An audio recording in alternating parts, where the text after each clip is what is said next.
ఆంధ్రప్రదేశ్ రాజకీయం మరియు పారిశ్రామిక వర్గాల్లో ప్రస్తుతం భారతీయ సిమెంట్ సంస్థకు సంబంధించిన వ్యవహారం తీవ్ర చర్చనీయాంశంగా మారింది. గత కొన్నేళ్లుగా రాష్ట్ర రాజకీయాలతో ముడిపడి ఉన్న ఈ సంస్థకు తాజాగా ప్రభుత్వం విభాగాల నుండి అందినట్లుగా ప్రచారంలో ఉన్న నోటీసులు ఒక్కసారిగా ప్రకంపనలు సృష్టించాయి. వైఎస్ జగన్మోహన్ రెడ్డి కుటుంబానికి చెందిన ఈ సంస్థకు ఊహించని విధంగా ఎదురుదెబ్బ తగలడం వెనుక కేవలం సాంకేతిక కారణాలు ఉన్నాయనే, లేక దేని వెనుక బలమైన రాజకీయ వ్యూహం దాగి ఉందా అనే కోణంలో విశ్లేషణలు సాగుతున్నాయి. సాధారణంగా ఏదైనా భారీ పరిశ్రమకు నోటీసులు అందడం సహజ ప్రక్రియే.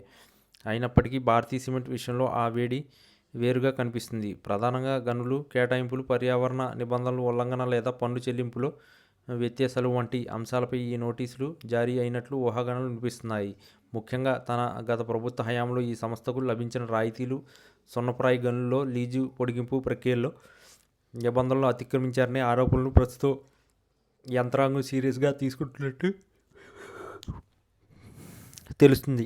గత 5 ఏళ్ల కాలంలో భారతీయ సిమెంట్ తన ఉత్పత్తి సామర్థ్యానికి పెంచుకోవడంతో పాటు ప్రభుత్వ పనులకు సిమెంట్ సరఫరా చేయడంలో కీలక పాత్ర పోషించింది. ఇప్పుడు ప్రభుత్వం మారిన నేపథ్యంలో పాత ఒప్పందాలను మరియు అనుమతులను పునఃసమీక్షించే క్రమంలో భాగంగా ఈ నోటీసుల పరం మొదలైనట్లు రాజకీయ పరిస్థితులకు భావిస్తున్నారు. ఈ పరిణామం కేవలం ఒక వ్యాపార సంస్థకు ఎదురే ఇబ్బంది కాకుండా వైఎస్ జగన్మోహన్ రెడ్డికి రాజకీయంగా ఇరకాటంలో పెట్టే ప్రయత్నంగా ఆయన మద్దతుదారులు అభివర్ణిస్తున్నారు. మరోవైపు పరిశ్రమల శాఖ నుండి వస్తున్న సమాచారం ప్రకారం ఈ నోటీసులు కేవలం వివరణ కోరడానికి మాత్రమేనని, ఏదైనా క్రమరాహిత్య జరిగినట్లు ప్రాథమిక ఆధారాలు ఉంటే తదుపరి చర్యలు ఉంటాయని అంటున్నారు. అయితే భారతీయ సిమెంట్ వంటి భారీ బ్రాండ్ను నోటీసులు వెళ్లడం వల్ల మార్కెట్లో ఆ సంస్థ షేర్ల విలువపై లేదా వ్యాపార సంబంధాలపై ప్రభావం పడే అవకాశం ఉంది. ఇప్పటికీ అనేక సిబిఐ కేసులు విచారణ ఎదుర్కొంటున్న తరుణంలో కొత్తగా ఈ నోటీసులు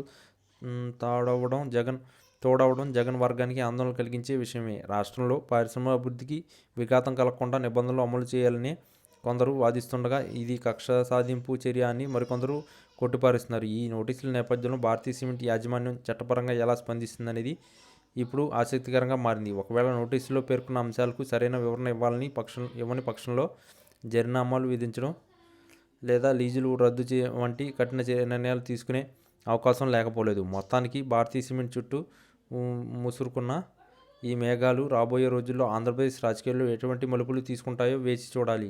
ఈ ఉత్కంఠభరిత పరిణామం రాష్ట్రంలోని మిగిలిన పరిశ్రమల్లో కూడా ఈ ఒక విధమైన చర్చకు దారితీసింది. చట్టం తన పని తాను చేసుకుపోతుందా, లేక ఇది రాజకీయ చదరంగంలో మరో ఎత్తుగడ మిగిలిపోతుందా అన్నది కాలమే నిర్ణయించాలి. వీడియో కనుక మీకు నచ్చినట్లయితే please like, share and subscribe channel. మరిన్ని వీడియోస్ కోసం మా ఛానల్ని సబ్స్క్రైబ్ చేయడం మాత్రం మర్చిపోకండి. మీ ఫ్రెండ్స్, ఫ్యామిలీస్కి ఈ వీడియోని షేర్ చేయండి.